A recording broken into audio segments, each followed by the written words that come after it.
Most believers are taught to guard themselves against big sins, the kind of failures that shatter reputations or cause public shame. But in reality, the things that silently erode your spiritual life are often the ones that look completely normal.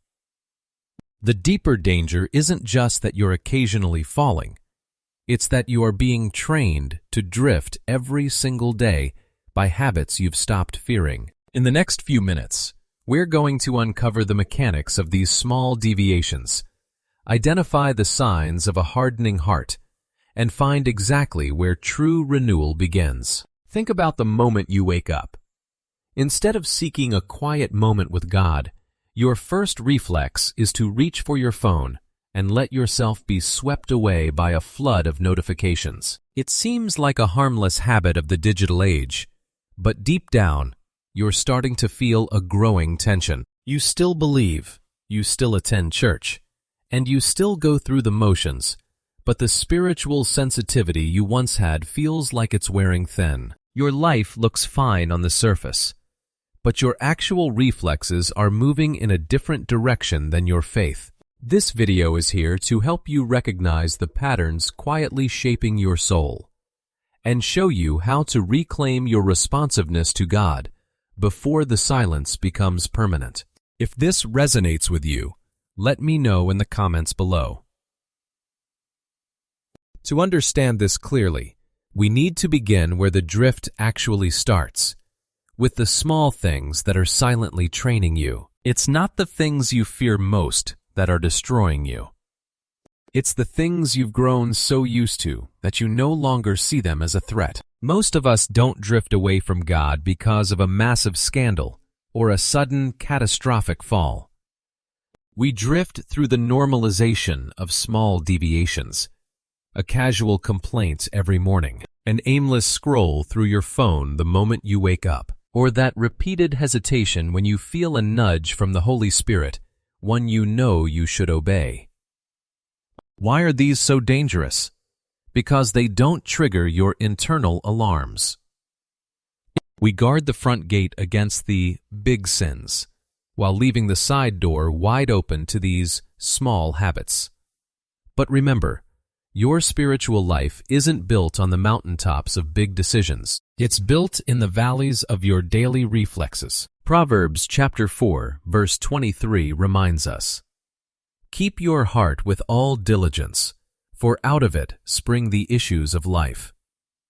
If you don't guard the small cracks, the world's training system will quietly take the wheel. The question isn't just, are you doing something wrong? The real question is, who are you being trained to become? A small sin isn't just an isolated act. It's a training session for your soul in the dark. It's where you learn how to live without needing His presence. Just as Luke chapter 16 verse 10 declares, "He who is faithful in what is least is faithful also in much.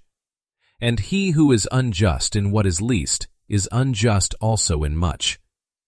And what makes this even more dangerous is that the world we live in makes these deviations look completely normal. Many things that are wearing down your heart every day come disguised as convenience. Modern life is not neutral. It is an environment designed to nurture reflexes that weaken your soul without you even noticing. Complaining is fed by the expectation that everything should serve us immediately. Pride is fueled by a culture that demands we constantly build an image, always be right, and always be liked. And distraction?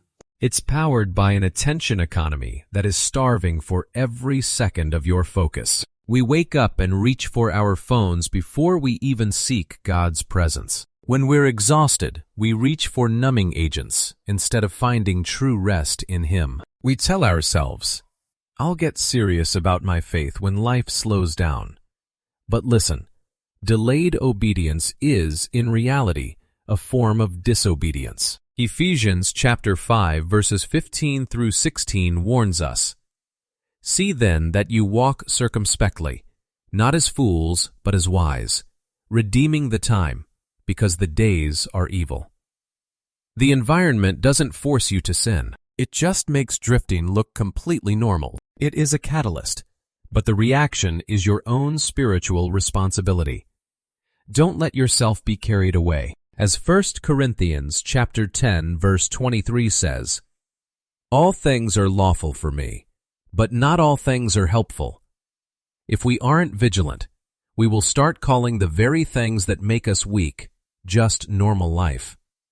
Romans chapter 13 verse 14 gives us the only way out.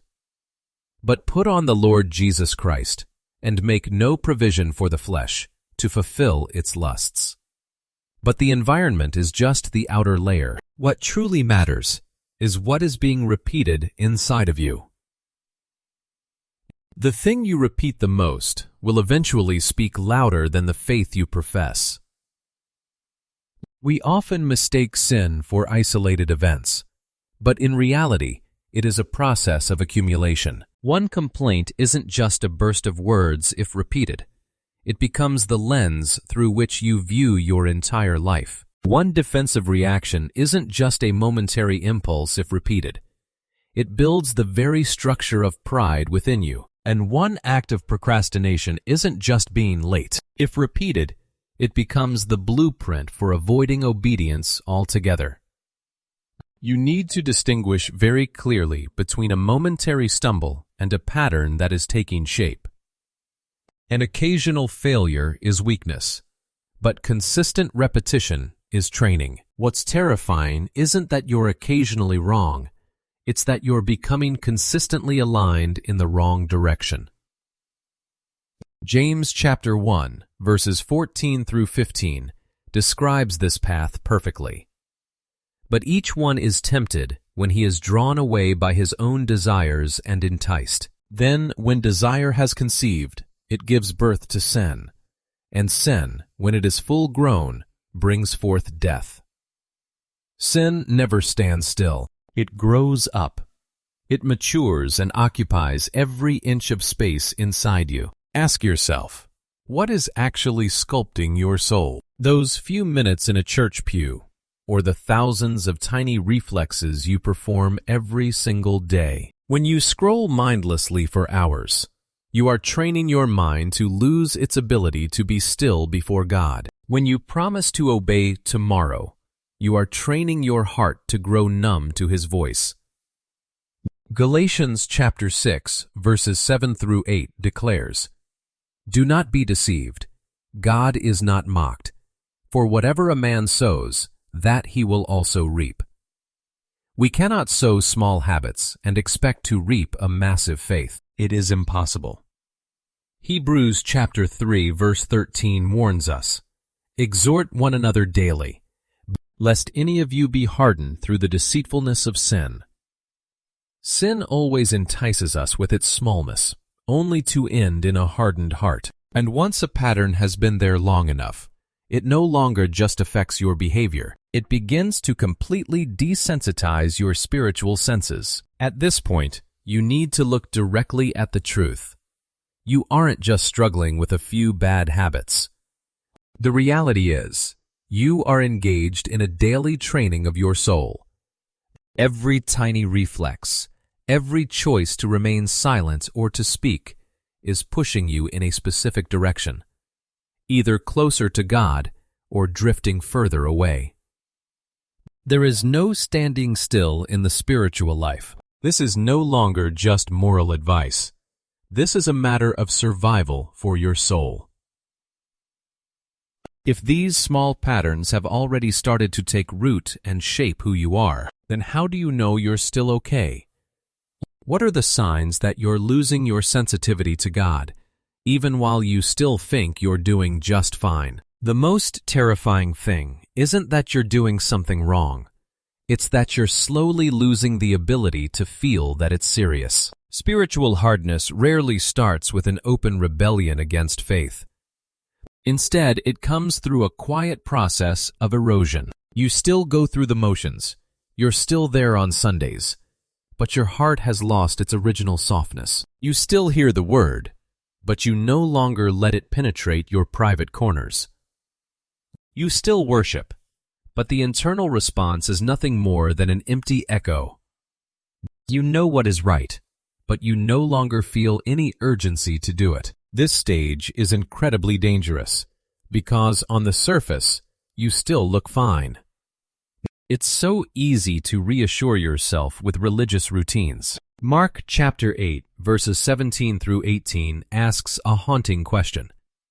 Do you not yet perceive nor understand? Is your heart still hardened? Having eyes, do you not see? And having ears, do you not hear? The signs of a hardened heart are subtle. It's when you no longer feel the weight after saying words that hurt others. It's when you hear a call to repentance, but immediately think of someone else's sins instead of your own. Reading the Bible becomes a checkbox to be marked. You know you're wrong, but you always have a good enough reason to delay the change. This is what Hebrews chapter 3 calls the deceitfulness of sin. It doesn't knock you out, it just numbs you. Revelation chapter 2 verse 4 warns of this very state. Nevertheless, I have this against you, that you have left your first love. You're still working, you're still enduring, but the core of love and sensitivity is gone. And when the heart grows callous like this, the deepest impact isn't just on your morality, it's on your ability to recognize the voice of God. The greatest tragedy isn't that you are still weak. It's that you've become so comfortable in that weakness that you no longer think to cry out for help. We must understand a heartbreaking truth. Losing your sensitivity to God doesn't mean He has stopped speaking. It means your heart has gradually lost the ability to recognize, cherish, and respond to His call. It is a silent tragedy. You are physically present in worship, but internally, there is no longer a reaction. When your soul is restless, you no longer feel the urge to kneel in prayer. When the word hits a sore spot, you quickly brush it aside for something else. You fall into the same old sins, but the conviction that used to sting is now gone. This is why small sins are never small. Because complaining, pride, or the habit of delayed obedience when repeated long enough builds an inner shell that is incredibly hard to penetrate. These aren't just bad habits. They are walls between you and His presence. Jesus said in John chapter 10, verse 27, "My sheep hear my voice, and I know them, and they follow me." But how can you follow when your ears are dull and your heart is calloused? 1 Thessalonians chapter 5, verse 19 gives a brief but heavy warning. Do not quench the Spirit.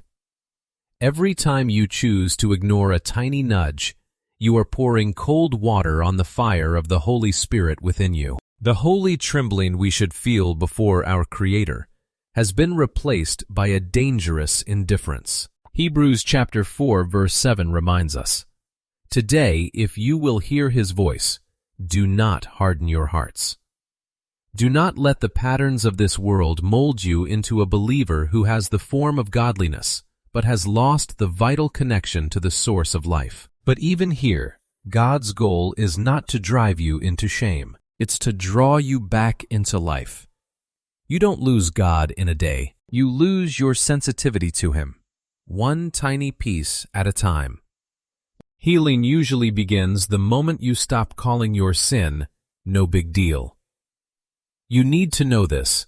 God never exposes the truth to shame you. He exposes it to heal you. Recovery doesn't start with intense emotions or grand promises. Recovery starts with honesty. Don't try to promise a massive transformation overnight. Start by calling what's happening inside you by its real name. Instead of complaining, stop and give thanks for one specific thing. Instead of being defensive, accept a piece of criticism without firing back. Instead of mindlessly scrolling, turn off the screen and sit in silence before God for just a few minutes. Tiny, faithful acts of obedience are how you soften a heart that has grown calloused. Psalm 139, verses 23 and 24 is the prayer your soul needs right now. Search me, O God, and know my heart. See if there is any wicked way in me, and lead me in the way everlasting. Don't wait until you feel ready. Respond now to what he is prompting. A wall was built brick by brick, and it must be taken down brick by brick. As 1 John chapter 1 verse 9 declares, "If we confess our sins, he is faithful and just to forgive us our sins and to cleanse us from all unrighteousness."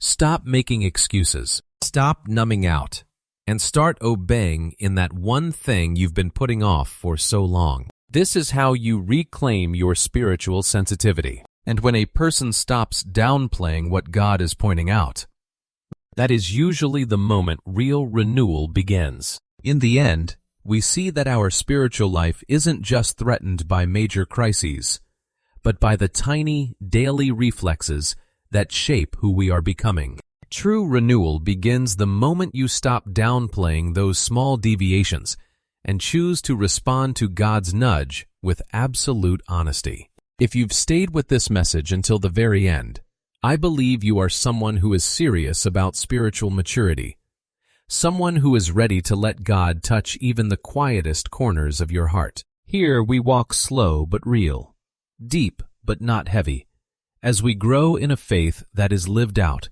one honest step at a time. Of all we've discussed today, is there one small thing you feel prompted to start obeying right now? I'd love to hear your thoughts in the comments below. And if you want to keep cultivating a faith that is rooted deep and stays sensitive to His presence, I invite you to join us on this journey by subscribing for our future videos. Remember, God is still patiently working in the deepest parts of you, and every great renewal starts with one small, sincere response.